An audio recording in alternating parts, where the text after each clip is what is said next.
Today my guest is Acushnet Fire Chief Kevin Gallagher, who's been at the forefront in creating awareness about the opioid crisis for the last few years, and he's looking for ways to save people's lives, not only in his town, but elsewhere, all around here.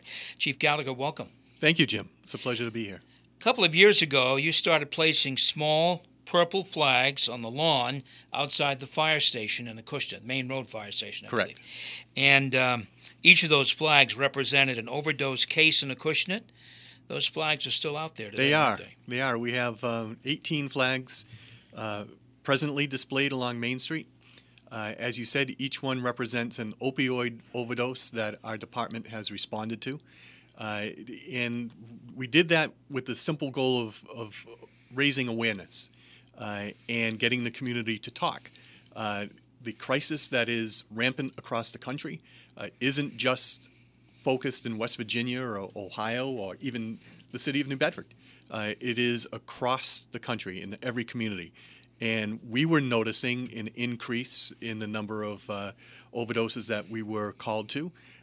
We talked about it ourselves, but we didn't know whether or not the community was aware.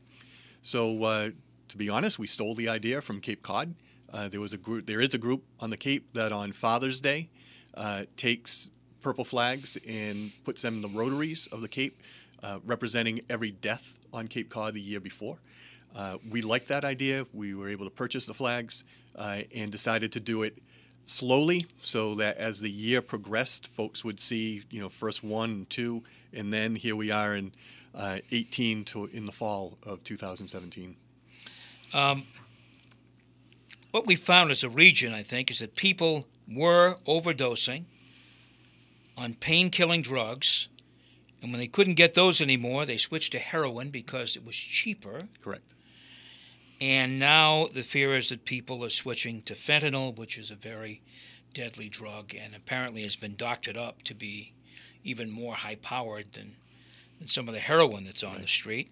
Is that a fair assessment of what we've seen over the past 2 or 3 years? It is. I think if you spend any time researching this, watch any of the documentaries, listen to any of the podcasts, you'll see that our reliance on pain reduction, that pain has been called by some the fifth vital sign, started years ago, where the patient was interested in seeing their pain completely relieved, and you saw a pharmaceutical industry more than happy to assist in that, and you found doctors kind of being complicit in that, and it has truly spiraled out of control. I went to Catholic school in New Bedford. Every time I got smacked in the head, there was a little bit of pain, but that pain was a good thing, and there's some pain that is not necessary for it to go away. But we've created a culture in which all pain is considered bad. The pharmaceutical industry was more than happy to produce medications that are now everywhere. And we find at the local level, when we're talking with folks that have overdosed on fentanyl, and fentanyl, from what we understand, the majority of overdoses in the Commonwealth are from fentanyl. Heroin is a much smaller agent these days.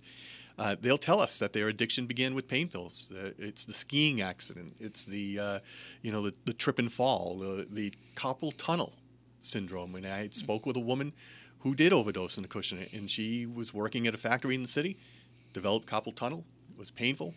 Was prescribed pain medication, and that just snowballed. That wasn't their intention when they went to their doctor and said, my wrist hurts, my knee hurts. But for whatever composition, biologically and emotionally and just chemistry, we know that these medications are received by portions of the brain that then are imprinted, and the person, not all, but the most, have this uncontrollable need to fill that gap, to fill that void, to feel that way again. Kurt Brown from the Standard Times has done some remarkable work really focusing in on drug use at the local level, and he talks about his conversations with substance abusers, and they talk about chasing the dragon. Apparently, when you've had that level for the first time and the feeling that you get from it, your body then craves it, and you're constantly chasing that feeling of that first high again, and that can just lead to substance abuse for a very long time for people. There are also some other people who are affected by this, the people who use these painkillers and gradually look for a better high, some relief, whatever it is. I know that firefighters and EMS personnel are sometimes overwhelmed by what they've seen by this as well. What are you doing in Acushnet to kind of help your guys and gals? Yeah, that's a very good point, and thank you for seeing that. One of the things about being in public safety, fire, police, EMS, an analogy that I like to use is when every call that when we start our career, we start with an empty sack, and we carry that sack with us for the duration of our career. And every call we go on, we pick up a stone, and that stone could be as small as a grain of sand or as big as a rock the size of your fist. And you put that in the sack, and you carry that with you for your entire career. These calls are difficult. And in my opinion, in a small town like Acushnet, they represent some pretty big stones. There's 18 flags on our lawn. In the summer, the 3 consecutive overdoses that we had in the summer were from someone that was connected to our department, either a family member or a close friend, or in one case, a former member of our department. I did CPR on him. I took over CPR from his father, who I know. That's tough. There's a game that folks play, 6 Degrees of Separation with Kevin Bacon. In Acushnet, there's really 1 degree away from everyone. After you've been there for 30 years, you pretty much know everyone, or the folks on your department know the victim or the victim's family. And I've seen it. I've talked to our providers after they've gone to the homes of a neighbor or someone they went to school with, and it's difficult for them. I think they're able to keep it in perspective, but we're always watching out. We're always watching any good officer is always constantly watching out for the members of their crew, and we're ready with debriefing, critical incident stress debriefing, or just talking.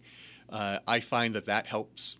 Sitting, having a cup of coffee around the table, just so that they're not necessarily bringing that sack of stones home and having it impact them personally and their family as well.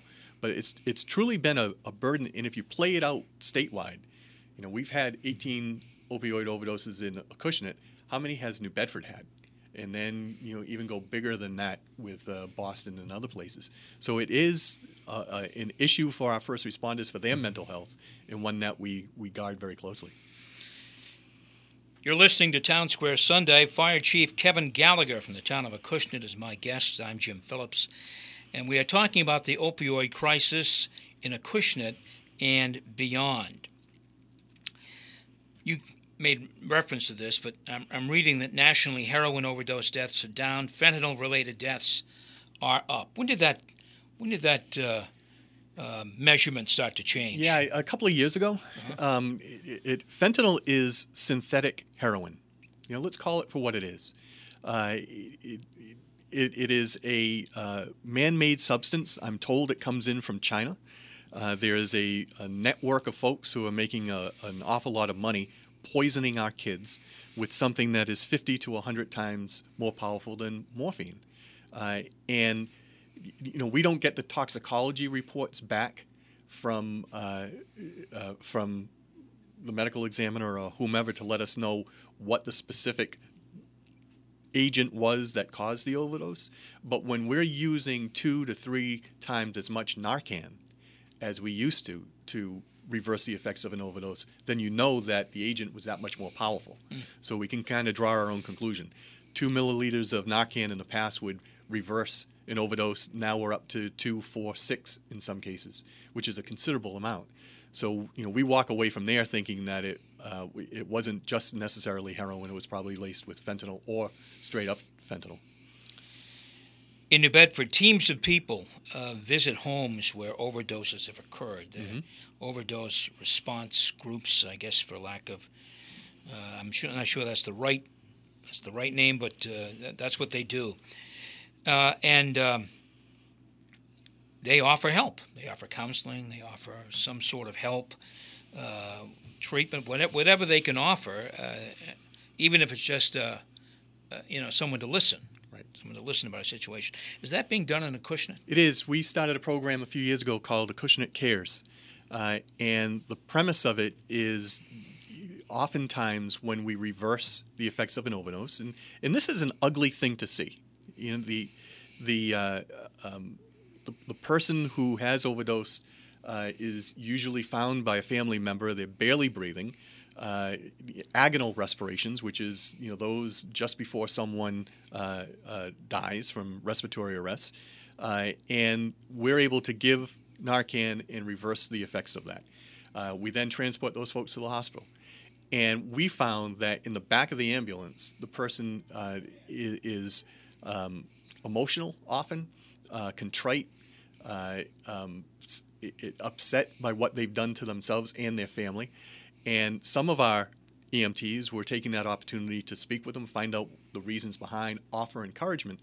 So we decided to kind of put some structure around that. So what we will do, if the situation is open to it, not every case is one where I feel comfortable sending the paramedic back. We run this by the police department to make sure that there's no issues that we're not aware of. We don't want to put anybody in harm's way. But if there is an overdose, we try within 24 to 48 hours to have the paramedic who the person remembers and maybe made that connection with revisit the home with a member of the clergy. We've networked with PACA, Carl Alves and his group for substance abuse counselors, and the Reverend David Alves from the Interfaith Council. And we will go as a team. The paramedic knocks on the door. Hopefully there's some recognition. And their job simply is to make the introduction. We then step back and let the counselor and the clergy member kind of work their magic. And it's helped. We've had the very first one that we did, I went on, and it was an eye-opener. The woman was new to the area, didn't really know what support services were around there, grabbed Reverend Lima and asked him to pray with her. It was a very touching experience, and we have not been back to that address since. So that, you never know the reasons why people don't call us, right. But we'll take that as a victory. Chief Gallagher is not afraid to push the state to change policies and procedures. He's done it in the fire service, and he's also done it with EMT service. What have you done regarding the transport and overdose of patients to the hospital? I understand you've worked with the Department of Public Health to make some changes. Yes, and it is a substantial change, and the roots of this substantial change comes from the South Coast. Your listeners may be surprised to know that up to a few weeks ago, the protocols by which EMTs work in the Commonwealth, and the protocols are the rules, said that if someone is experiencing pain because of a fall or a slipped disc or a whatever the incident was that is causing the pain, we were given two options: either an ice pack and repositioning the limb if it was an injured limb, or fentanyl. And it struck us for a very long time as a little inconsistent with what the state wanted to do, which was limit the amount of exposure to fentanyl. The doctors were getting beat up, being told they were overprescribing. Folks were being told that they were, becoming a little too reliant on pain medications. But here we were, under the regulations of the state, handcuffed and told either an ice pack or fentanyl. So, for example, in 2016, Acushnet administered 13 doses of fentanyl. In the Commonwealth, that number was huge. In 2016, from their state records, there were 12,364 incidents statewide in which fentanyl was given. By an EMT? By an EMT. Did all of those incidents require fentanyl? I went back and looked at those 31 in Acushnet, and I can tell you no. It was someone who was claiming pain on a scale that is extremely personal. Your pain tolerance different from mine. I jokingly say, having been born and raised in this area, that the toughest people I know are Portuguese grandmothers. I think they start with a negative pain number and slowly work their way up. So what's a 2 for Vavu is a 12 for me. But we're still duty-bound to reduce that down to zero. So we talked with Dr. Matt Bivens from South Coast Hospitals, who's our service medical director, a wonderful, wonderful guy. We started putting together the plan for what the state refers to as a special projects waiver, where a small number of services would experiment, if you will, with the drug, show that we're capable of administering it well and safely, and then document the outcomes. Dr. Bivens took advantage of an opening that he saw at a meeting of some state policymakers, and when he concluded his discussion on a different topic, they said to him, "Do you have anything else you want to talk about?" And he stood up and said, "I sure do." And he brought forth some of the research that we've been doing. They immediately jumped on that. It was as if this group was looking for something to do. And that is bringing 2 new medications, non-addictive, non-opioids, to our toolbox, IV Tylenol and Toradol. So now all ambulances effective January 1st in the Commonwealth are required to carry these new medications. We will be doing it as soon as the training program is released by the state. I hope to have it done by the end of next week.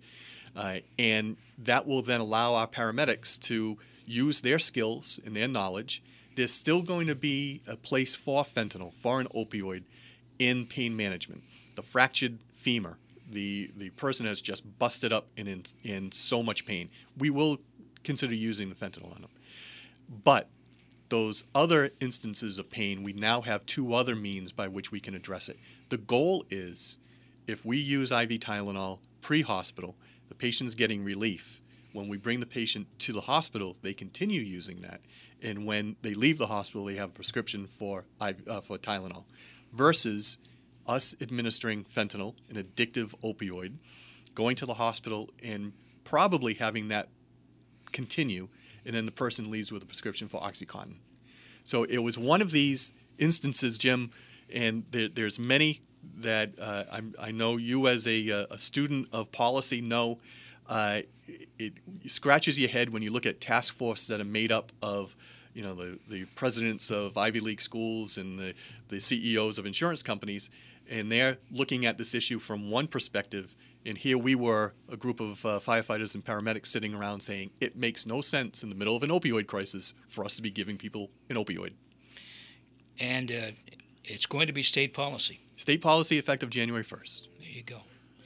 That's a very positive story and a good way to end our discussion, Chief. My guest has been Acushnet Fire Chief Kevin Gallagher. He is a leader in his community and this region on the issue of combating the opioid crisis. Chief, thank you for your work on this. Really. My pleasure. And the true leaders are the men and women in those ambulances and those fire trucks that come to the calls each and every day, 24 hours a day.